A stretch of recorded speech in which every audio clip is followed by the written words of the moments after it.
gets into the low branches easily.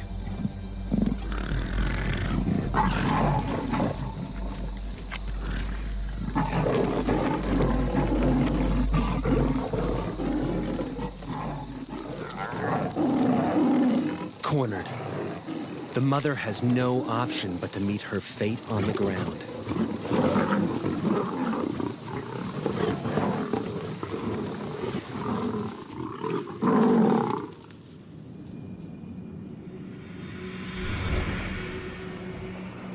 At dawn, JV and Elman scour the mother's territory and find what they fear.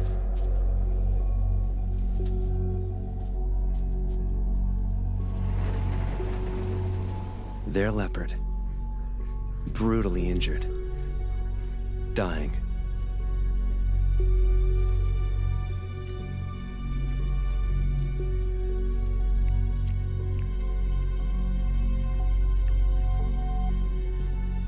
Her wounds cut to the bone.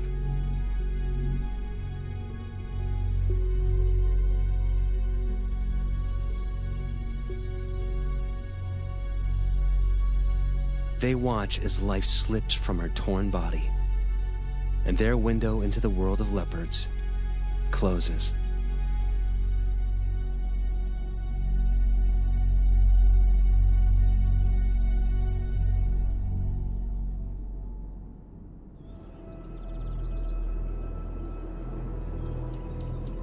JV and Elman try to follow other leopards, particularly the mother's daughter, named Tugwan Female.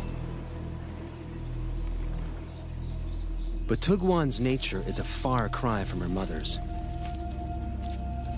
She's temperamental and aggressive, and they track her with extreme caution. So when they see her leave to hunt, they recognize a rare opportunity to get down to her den and see if she has cubs.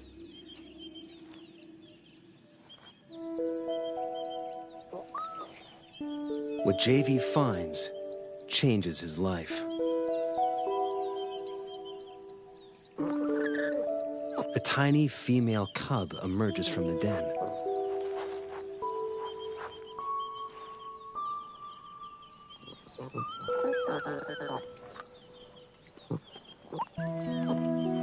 It's Manana, 10 days old.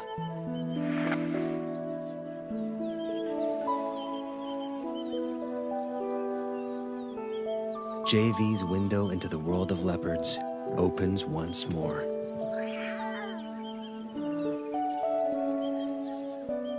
As a single parent, Tugwan must hunt, or she and the cubs will starve. So, in their first weeks of life, Manana and her brother are often left unguarded at the den.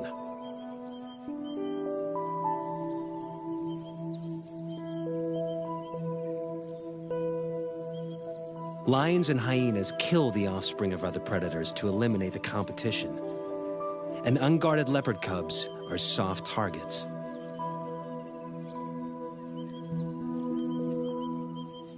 But the dense bush and cavernous rocks of the Tugwan riverbed protect this den like a fortress, allowing Manana and her brother to hone their skills in relative safety.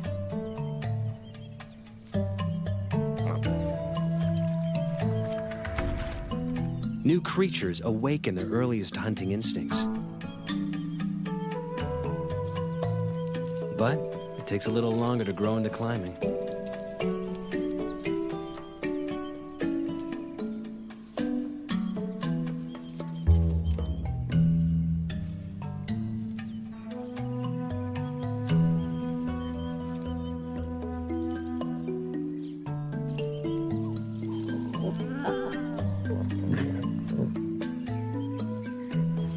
But practice makes perfect. And soon the trees become their preferred playground.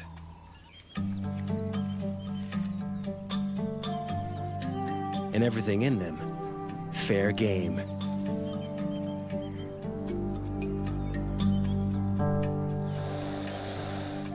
Manana soon learns that tackling prey that bites and hisses is harder than it looks.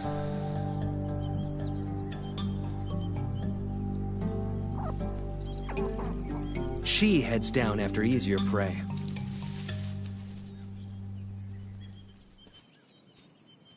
As the cubs grow, so too will the size of their prey, until at 1 year, they will be ready to catch full-grown antelope alone.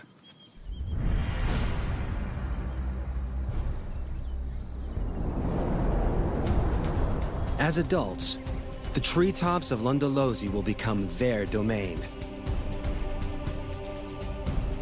The dense woodlands are perfect leopard habitat, abounding with a diversity of prey.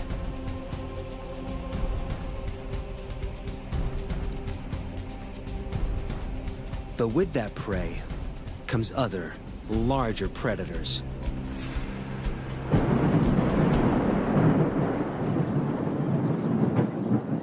Manana learns early in her solitary adult life that catching prey is only the first hurdle.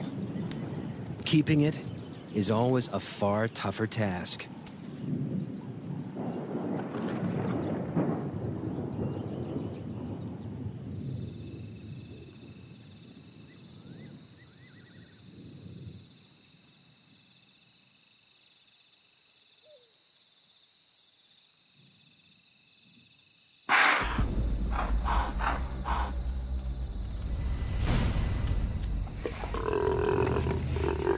The death rattle of the impala goes up like a flag, alerting wandering hyenas to the kill.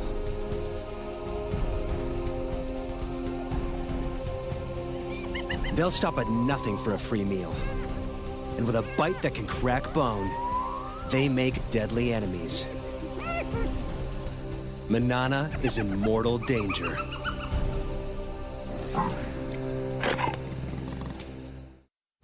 Seconds after Manana makes the kill, spotted hyenas surround her. Alone and outnumbered, she can't afford to fight.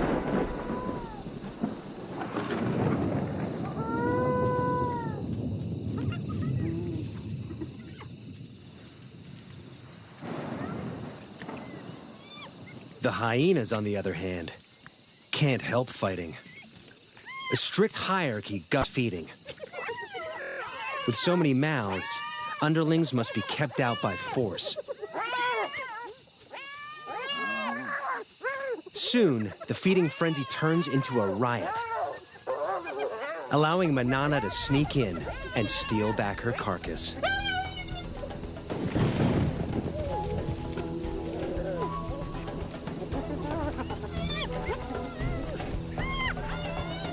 This time, she hauls it out of reach before the hyenas know what's happened.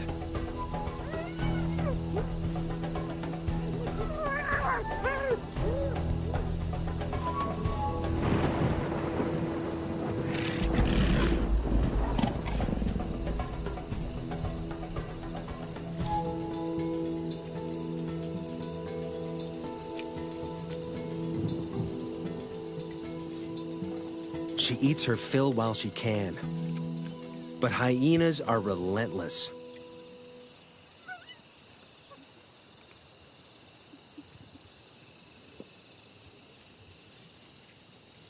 A scout remains to stake out the tree and wait for Manana to make a mistake.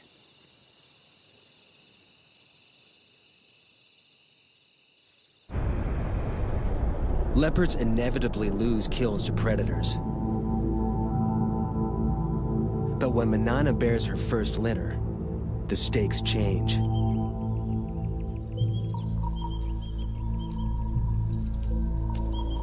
Predators are a constant, mortal threat to leopard cubs. Here in the Kruger National Park, they kill 1 and 2 infants. But even at only 4 years old, Manana proves to be an excellent mother. Her den sites are all but invisible.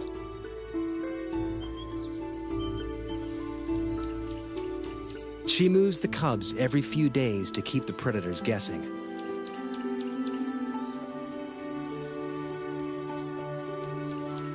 Never staying in one den long enough to build up a telltale scent trail.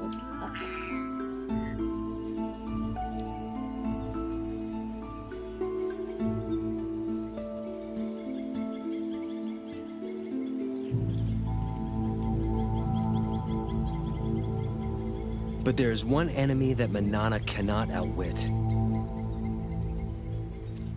And JV knows it all too well.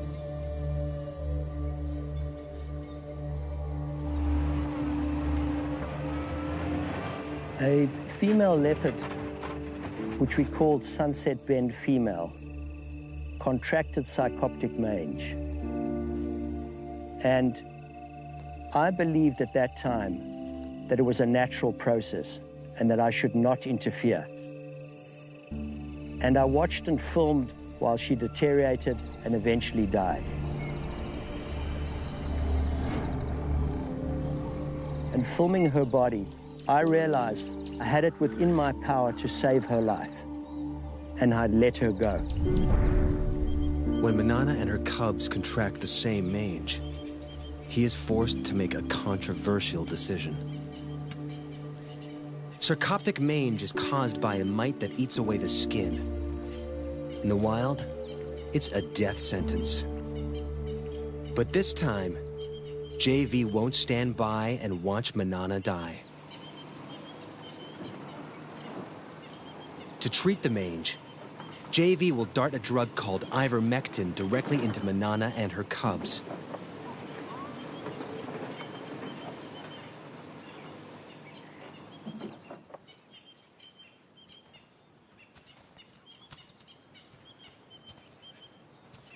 Elman tracks Manana to a dense grove of trees.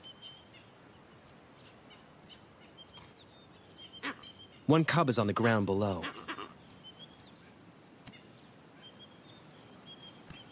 The other in the low branches. They must move fast. The darts will hurt. Manana may see it as an attack on her and the cubs, and fight back.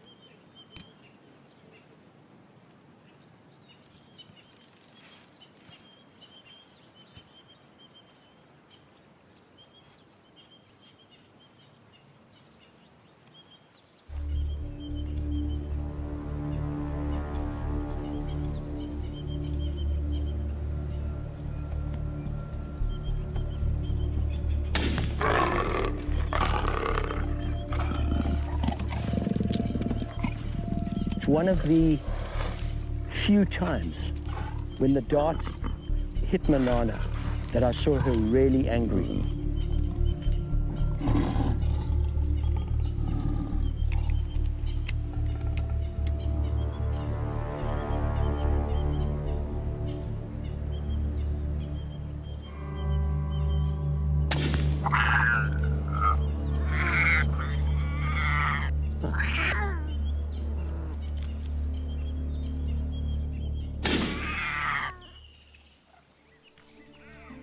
The risk is worth it. 3 weeks later, Manana and the cubs make a full recovery. JV's intervention gives Manana another 14 years of life. And her cubs survive the ordeal to become some of Lundalosi's most successful leopards. But Manana's next litter is not so lucky. A new threat terrorizes her territory. Male leopards. Territorial males kill cubs that aren't theirs so that females can bear their cubs instead. When two competing males invade Lundalosi from either side, it turns into a killing spree as they repeatedly destroy each other's offspring. After losing 2 consecutive litters, Manana makes a move to end the slaughter. She seeks out one of the males and entices him to mate.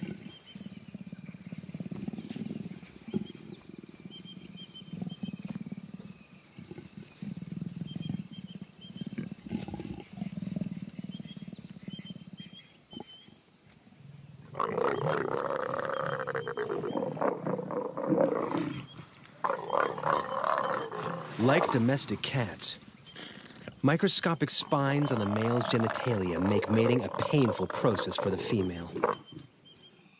A process she must repeat every 15 minutes, day and night, for up to 5 days straight.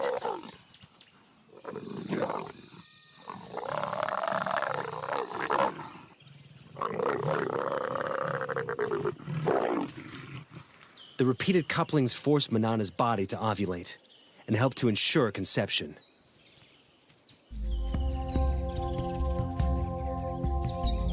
When the ordeal finally ends, she crosses her territory to find the other male and endures it all over again.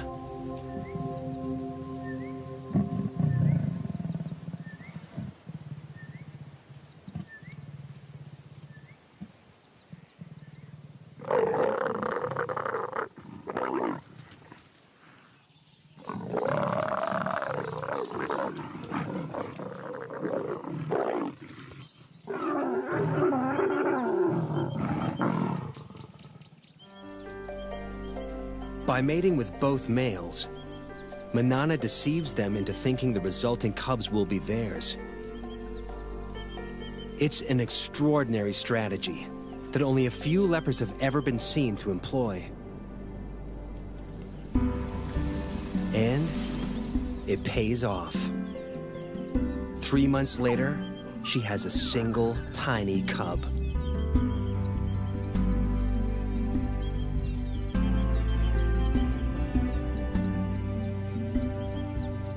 Usually, there are 2 or 3 cubs in a litter. Lions may abandon single cubs to bear larger litters. But Manana chooses to keep this only child.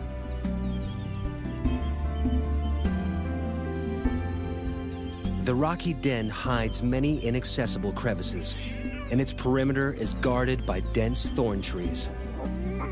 A lion or hyena will have to work hard to reach the cub. Manana leaves it safely concealed in the rocks and heads off to hunt.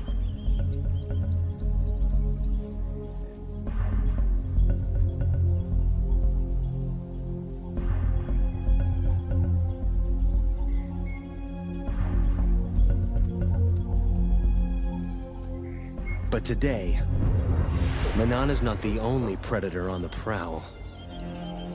There is one killer that can breach the den's defenses. And it's moving in, whilst Manana's attentions are elsewhere.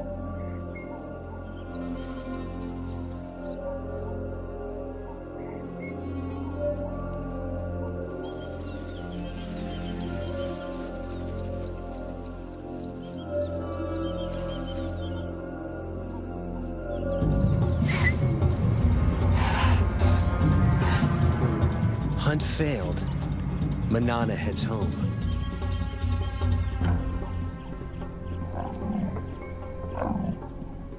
She gives a soft contact call for her cub, but there is no answer. Something is wrong.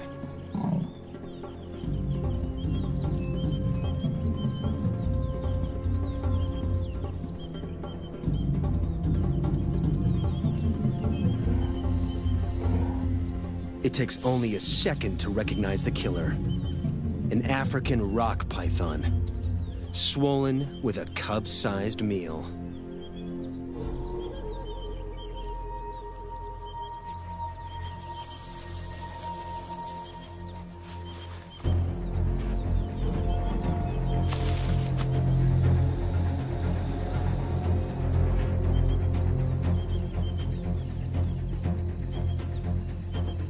Manana risks her own life as she attacks her cub's killer.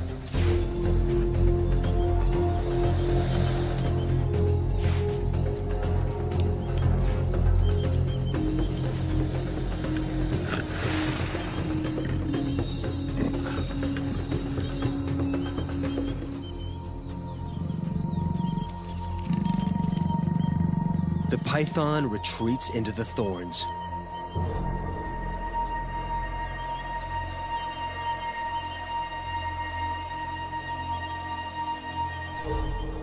But Manana will not give up.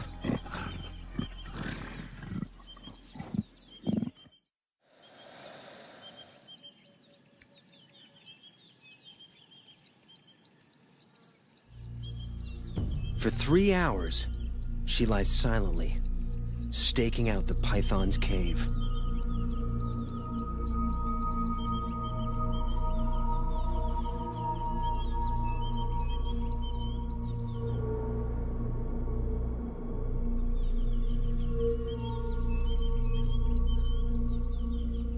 At last, her patience pays off. The injured python finally makes a move. Manana is ready for the next round.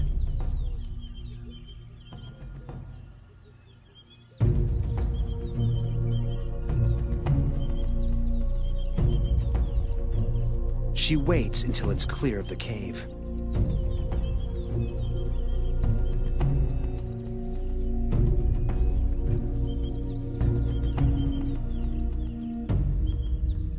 But there's no battle. A built-in reflex forces the snake to relinquish its hard-won meal. Under stress, pythons regurgitate their prey to shed the extra weight for a speedy escape.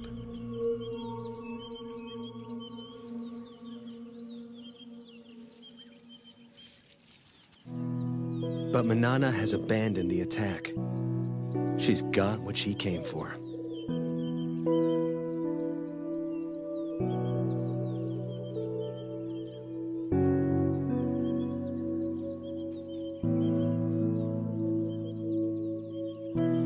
After the python disgorged her cub, I thought Manana would go after that python and kill it. But there was no act of revenge.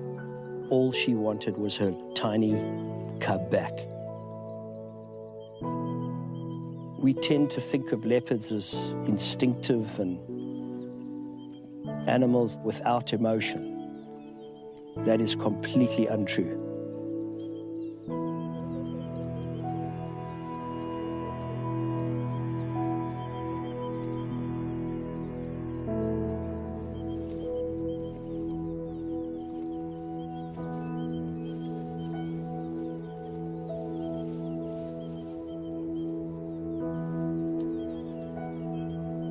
Manana carries the body away from the den and begins to consume it.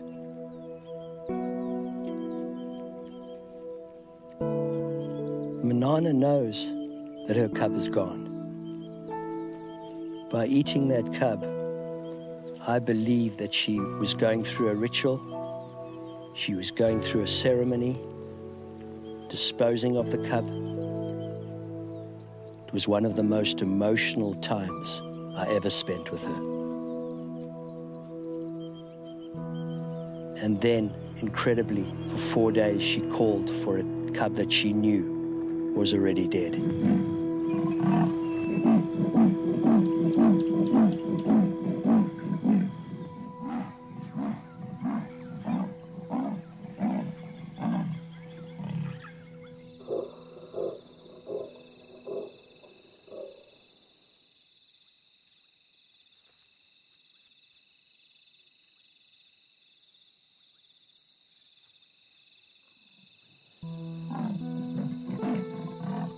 As a filmmaker, it's hard to just turn your camera on and capture the scene because it cuts very, very deep.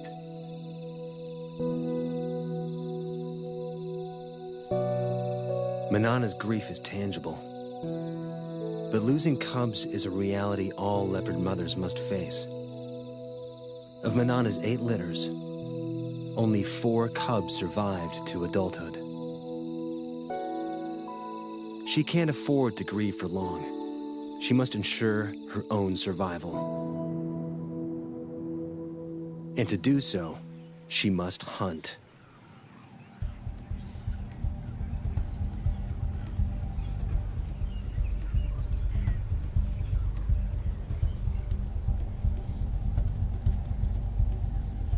Her 15-meter vantage gives her a bird's-eye view on potential prey.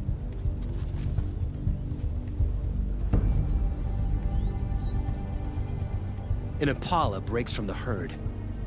Manana has her target.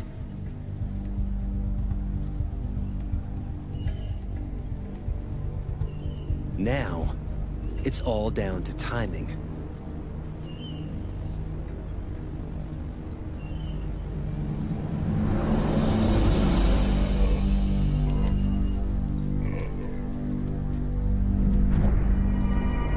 She makes it look easy, but this aerial assault is rarely witnessed. It takes a perfect set of circumstances, the right prey in the right place, perfect timing, perfect precision. But it means nothing until her belly is full.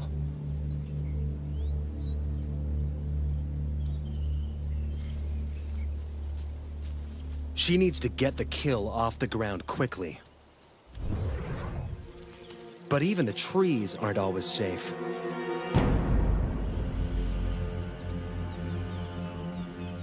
Lions are the leopard's #1 enemy in Africa.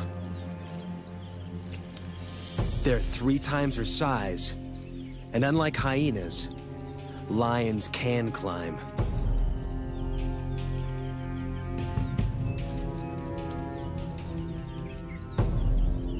Like her grandmother, it's a threat she can't escape.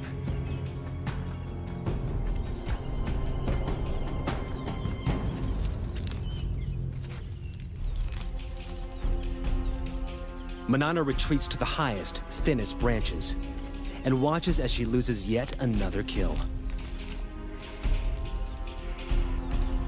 To defend it would be suicide.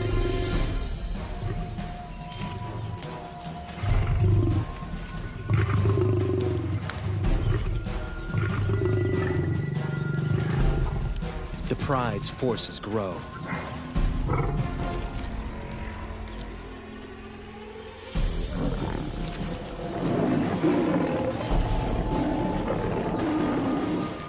But numbers are not always a strength. In a hungry pride, every scrap of meat must be fought for.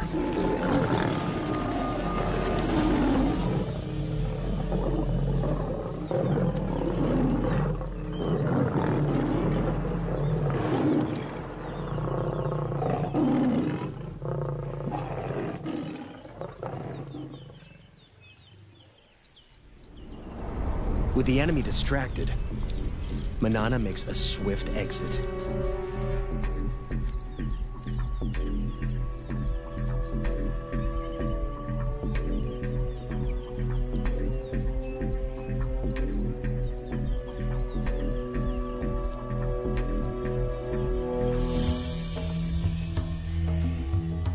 Barely is one opportunity lost, then another presents itself. A cheetah is on the hunt. They may look similar, but the cheetah is a very different animal to Manana. They're matched in weight, but the cheetah's long, streamlined body is built for speeds of over 100 kilometers an hour.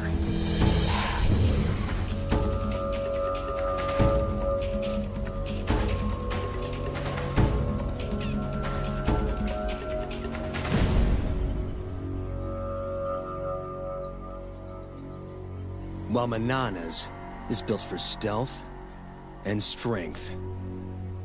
This is one opponent Manana can intimidate.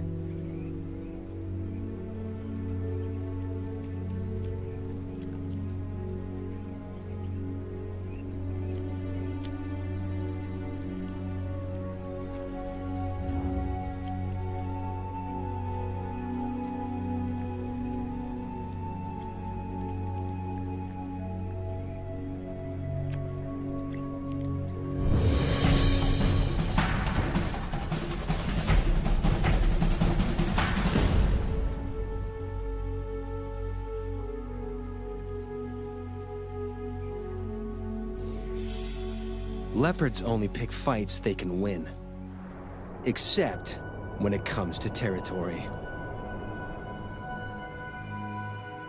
Females will fight to the death for their rights to prey, habitat, and ample den sites.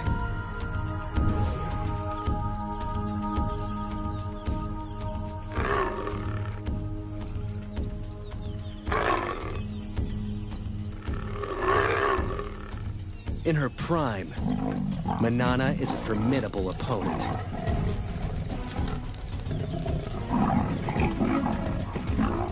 She holds Londolosi's best territory for most of her life.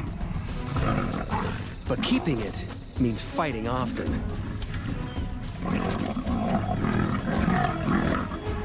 And risking severe injury.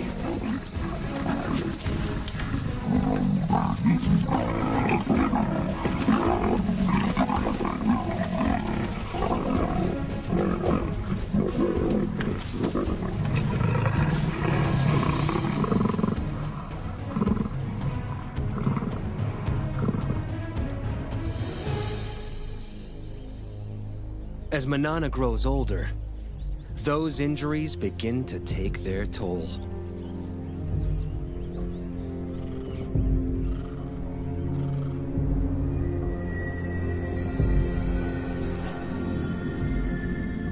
She's now an old leopard of 16. She's lived more than 4 years longer than most wild leopards, and her body is shutting down. She can no longer afford to fight for territory.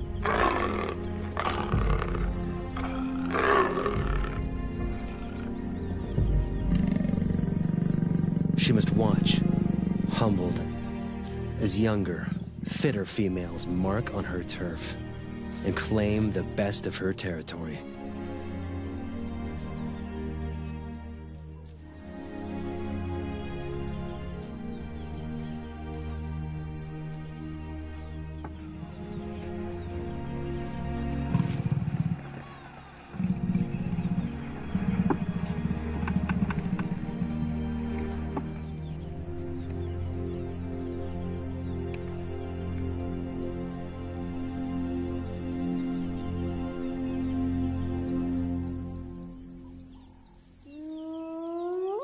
A familiar whoop gets her attention.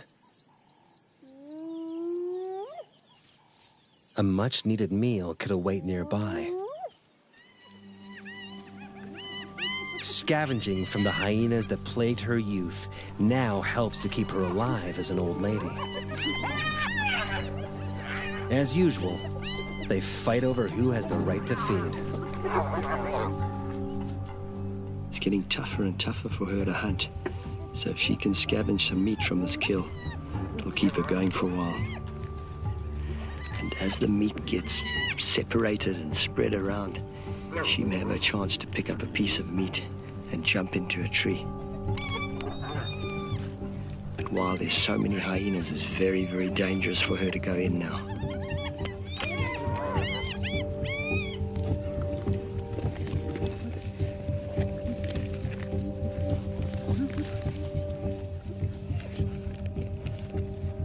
She walks a dangerous tightrope. Scavenged meat could keep her alive. But if she's discovered, the hyenas may attack.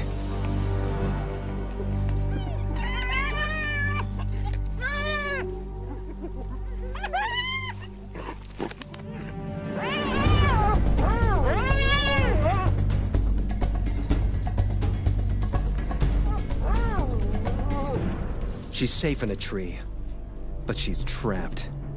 The hyenas will show no mercy if she comes down.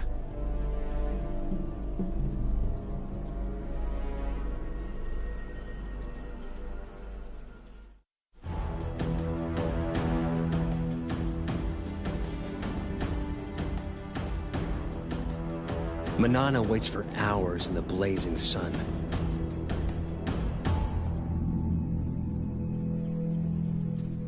Until the hyena matriarch makes off with the last of the carcass. With the hyenas fat and fed, it's safe to come down at last.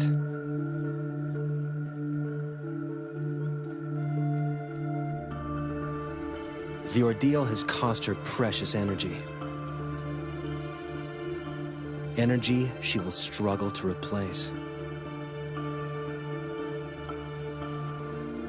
6 months down the line, every day of life for Manana is one that JV doesn't expect. He heads out regularly to check up on her.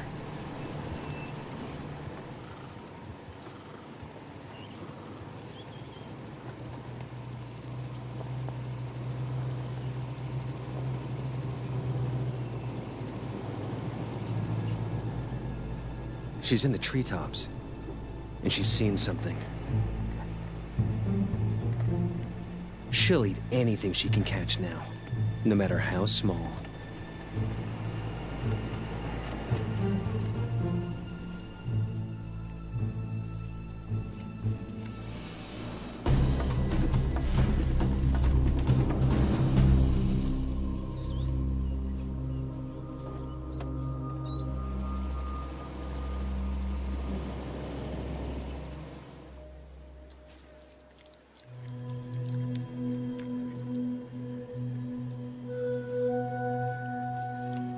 Manana used to be so fast, so strong, but now she's nearly 17. She's had to adapt to catching smaller prey. She's caught this monitor lizard, but still surviving, still using every trick to ensure her survival. She's very old. She can't have long to go.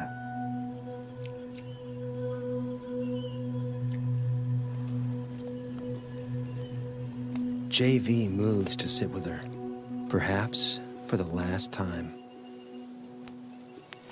Okay, my girlie. In just a few weeks, she will be 17, a record age for a wild leopard, the equivalent of 85 human years old. Okay, go. He chuffs to her, a sound of reassurance that she would use to calm her cubs. Okay, girl.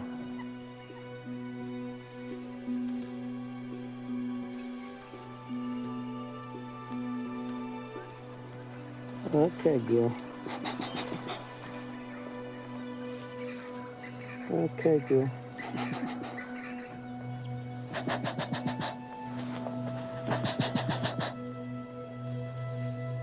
He does not fear her, nor she him. They have earned each other's trust.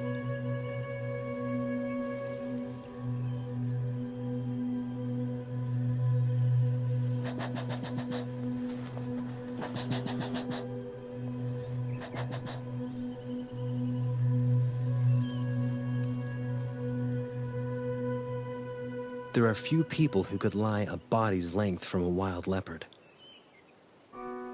But JV knows his time with her is drawing to a close.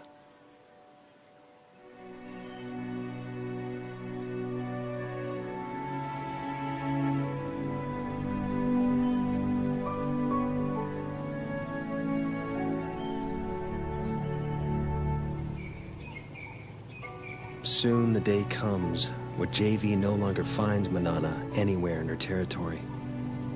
And he knows she is gone. When I go out into the bush at Londolozi, I expect to see Manana around every tree. But of course, this incredible leopard is gone. I feel so privileged to have known her for 17 years. From that first moment when I made eye contact with her as a tiny little cub, to the day she died.